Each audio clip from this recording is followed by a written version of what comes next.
नमस्कार मंडळी, काल होती दीप अमावस्या पण व्हिडिओ मी आज टाकते कारण काल मला खरंच अमावस्या लागली होती आणि ती व्हिडिओला पण लागायला नको ना, म्हणून मी रिस्कच नाही घेतली. व्हिडिओ आज पोस्ट केली.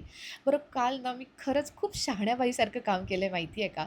म्हणजे अगदी सकाळी उठल्याबरोबर नवऱ्याची ऑफिसला जाण्याची तयारी, त्यांचा चहा, नाश्ता, टिफिन आणि सगळ्या गोष्टी. त्याच्यानंतर मी माझं आवरून थोडंसं घरातलं आवरून माझ्या शूटला गेले. शूटवरून यायला खरं सांगायचं तर थोडासा लेटच झाला मला. पण ठीक आहे, आल्याबरोबर मी लगेच तयारीला लागले. पहिलं मार्केटला गेले, मार्केटमधून जाऊन सगळी पूजेची तयारी करून घेतली, सामान घेऊन आले. घरी आल्याबरोबर मी पहिले दिवे स्वच्छ करून घेतले, कारण काल दिव्यांची पूजा करायची होती आणि दिवे स्वच्छ नसतील तर कसं चालेल. त्यानंतर मी लादी वगैरे पुसून घेतली.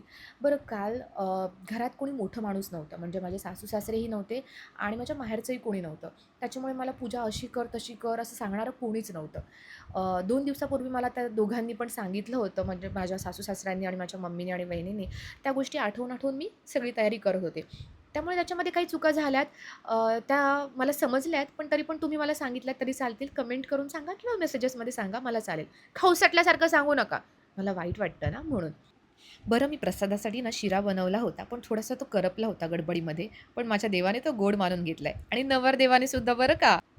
त्याच्यानंतर ना अमृतना यायला आजकाल खूप जास्त लेट होतो, कारण ऑफिसमध्ये खूप काम असतं. त्याच्यामुळे ते खूप उशिरा येतात. पण ठीक आहे.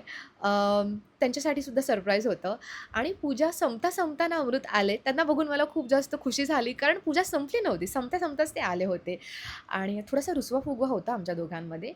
पण ठीक आहे. आल्यानंतर त्यांना मी एक रोज दिलं रेड कलरचं आणि त्यांची माफी मागितली. त्यांनीसुद्धा 2 टोमणे मारून ते रोज एक्सेप्ट केलं आणि आशीर्वाद दिला मला आणि असाच गोड शेवट करून आपण व्हिडिओ संपवली. धन्यवाद.